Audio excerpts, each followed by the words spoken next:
शरीर मरेगा एक दिन, उस दिन तुम भी मरोगे, लेकिन तब अवसर हाथ से निकल जा चुका। अभी शरीर है, अभी सांस है, अभी मर जाओ। वही तो रमण का प्रयोग है, जीते जी मर जाओ। 1 घंटा रोज मरो, 1 घंटा मरने के लिए छोड़ दो। 23 घंटा काफी है जीने के लिए। 1 घंटा बिल्कुल मरण में उतर जाओ, छोड़ दो शरीर को मुर्दे की भांति। देखते रहो, सिर्फ साक्षी रहो, करता मत रहो। कुछ भी हो, तुम बड़े हैरान होगे। पहले दिन तो बड़ी मुश्किल होगी, कहीं पैर कहेगा कि ठंड मालूम पड़ रही, कहीं कमर कहेगी कि दर्द मालूम पड़ रहा है, एक चींटी चढ़ रही, और तुम चकित होगे कि अगर उठकर देखोगे तो चींटी वहां है ही नहीं, सिर्फ चढ़ रही। वो मन की तरकीबें।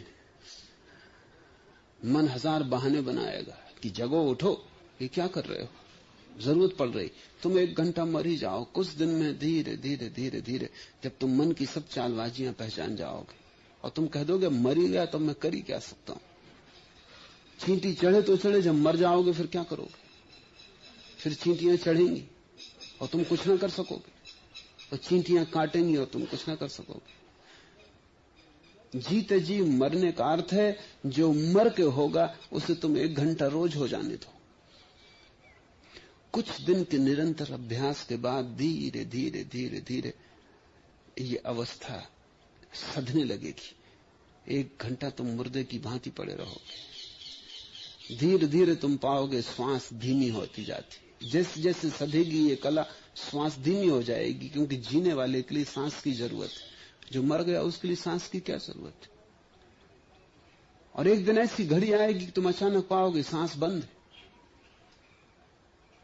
सांस चली नहीं रही, शरीर बिल्कुल मुर्दा पड़ा है। और उसी क्षण तुम्हें पहली दफा बोध होगा अपने पृथक होने का। उसी क्षण जमते उलटी भय हैं राम, उसी क्षण मृत्यु विलीन हो जाती है, राम प्रकट हो जाते, अमृत का अनुभव हो जाता। फिर तुम 23 घंटे जीते रहोगे, लेकिन रहोगे मुर्दे की भांति। तुम उठोगे, काम करोगे, सब करोगे, लेकिन तुम जानोगे कि ये शरीर तो मरण धर्म है, मरा हुआ ही है। अभी तुम्हारी अवस्था यह है कि तुम्हें ठीक ठीक पता नहीं कि क्या शरीर है और क्या तुम हो। शरीर मृत्यु है, तुम अमृत हो। और तुम्हारे मन में बड़ी खिचड़ी हो गई है, वो दोनों मिल गए और तुम अलग नहीं कर पा रहे हो। सारी साधना का सारसूत्र इतना ही है कि तुम इन दोनों को अलग अलग करके पहचान लो, क्या शरीर है और क्या मैं हूं। तब तुम जियोगे भी, और जैसे और लोग जी रहे हैं ऐसे न जियोगे। कबीर कहते हैं कि तुम भीतर तो जिंदा रहोगे और बाहर मुर्दा रहोगे। तब जानिया जब जीवित मुआ, कहू कबीर सुख सहज समावो, आप ही न डरो न अवर डरावो। और अब सहज समाधि में समावेश हो गया है, जीते जी मर गया हूं। अब न तो किसी को डराता हूं और न किसी से डरता हूं। तुम डराते हो लोगों को, तुम डराते क्यों? क्योंकि तुम डरते हो। असल में डर से बचने की यही तरकीब है कि तुम पहले डरा दो, कि इसके पहले कि लोग तुम्हें डराएं, तुम डरा दो। क्योंकि 2 में से एक डराएगा और एक डरेगा। हम सब एक दूसरे को डराते, धमकाते, भयभीत करते। वो सिर्फ व्यवस्था है आत्मरक्षा की। वो भयभीत आदमी का ढंग है, क्योंकि वो जानता है कि अगर मैंने नहीं डराया तो दूसरा डराएगा।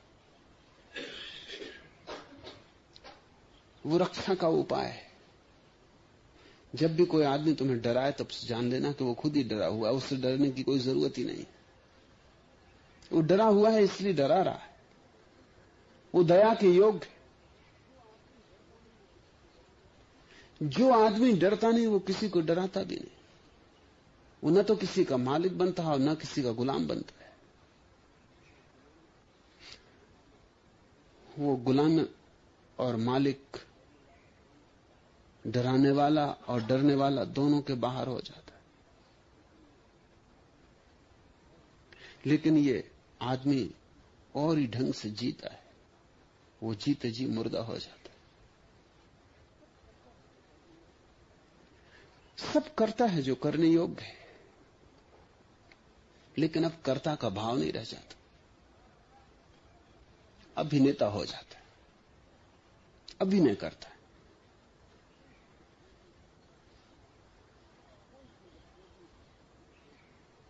कोई चीज अब चोट नहीं पहुंचाती और कोई चीज प्रसन्न नहीं करती। दो तल हो जाते हैं उसके जीवन के। बाहर कृत्य चलता रहता है, भीतर साक्षी बना रहता है। बाहर सब होता रहता है, लेकिन खेल रह जाता है। अब इसमें कोई गंभीरता न रही। वो ऐसे हो जाता है जैसे रामलीला के राम। सीता चोरी जाती हैं तो रोते भी हैं, आंसू भी बहाते हैं, चिल्लाते हैं जंगल में कि मेरी सीता कहां है। भीतर कोई रुदन नहीं पहुंचता, भीतर सब साक्षी भाव बना रहता है। पर्दा गिरेगा, घर जाके विश्राम करेंगे। कोई रात सपने में सीता नहीं सताएगी। ये खेल है। और असली राम भी ऐसे ही थे।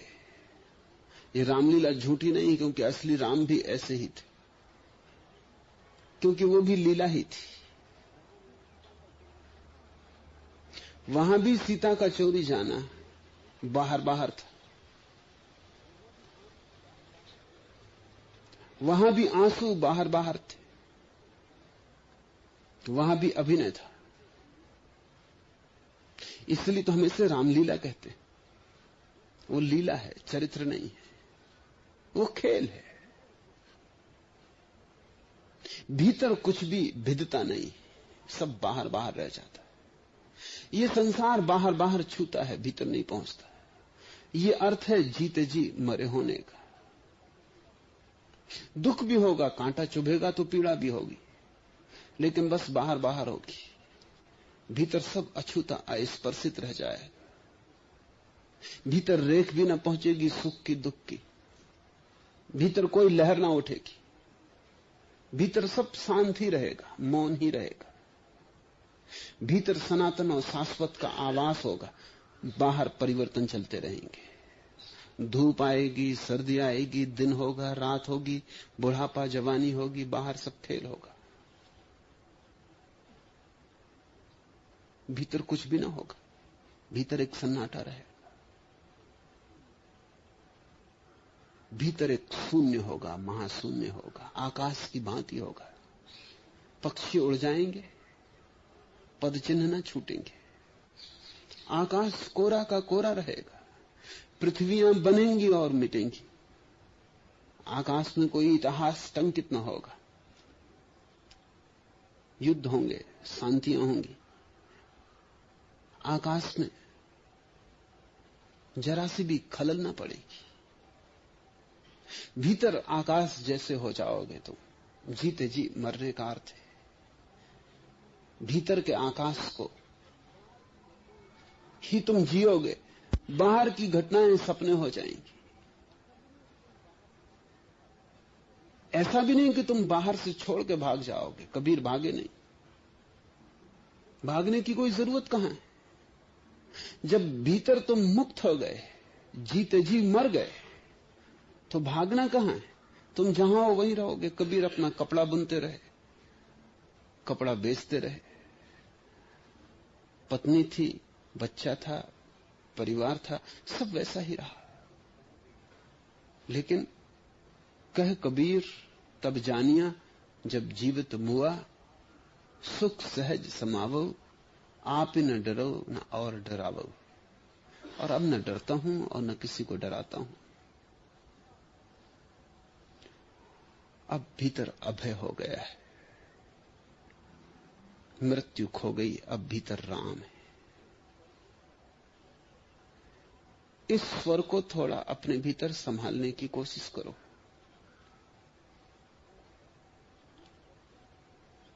बड़ा रस है, अनंत रस है उस स्वर में। लेकिन प्रारंभ में बड़ी कठिनाइयां होंगी, क्योंकि शरीर से जोड़ पुराना है, संबंध विच्छिन्न करना बड़ा मुश्किल होता है। विवाह करना आसान है, तलाक करना बहुत मुश्किल होता है, बहुत कानूनी अड़चनें आ जाती। और इस शरीर से विवाह हुए जन्म जन्म हो गए, अब इसको तलाक देना बड़ा मुश्किल है। वही तलाक संन्यास है। वो तलाक पत्नी को नहीं है, बच्चों को नहीं है, अपने ही शरीर को है। वो त्याग किसी और का नहीं, वो अपने ही भीतर मृत्यु और अमृत के क्षेत्रों को अलग करने का है। सब घटनाएं स्वप्नवत हैं, जिसके समक्ष घट रही हैं वही सत्य। उस साक्षी के भीतर जितने ज्यादा तुम रमोगे, उतना ही कबीर की वाणी समझ में आ सकेगी। ये वाणी शब्द से समझने की नहीं है, लिखा लिखी की है नहीं, देखा देखी बात। तुम भी देखोगे तो ही पहचान पाओगे, और पहचाना जा सकता है। तुम पूरे समर्थ हो, सिर्फ थोड़ा सा प्रयास जरूरी है, ताकि तुम्हें अपने सामर्थ्य, अपनी शक्ति और अपने साम्राज्य का स्मरण आ जाए। तुम मालिक हो और भूल गए हो, तुम सम्राट हो और भिखारी होकर खड़े हो। बस स्मरण चाहिए, तत्क्षण भिखारीपन मिट जाएगा। साम्राज्य कभी भी खोया नहीं है, वो सदा तुम्हारा है। सिर्फ तुम थोड़ी देर को सो गए हो और एक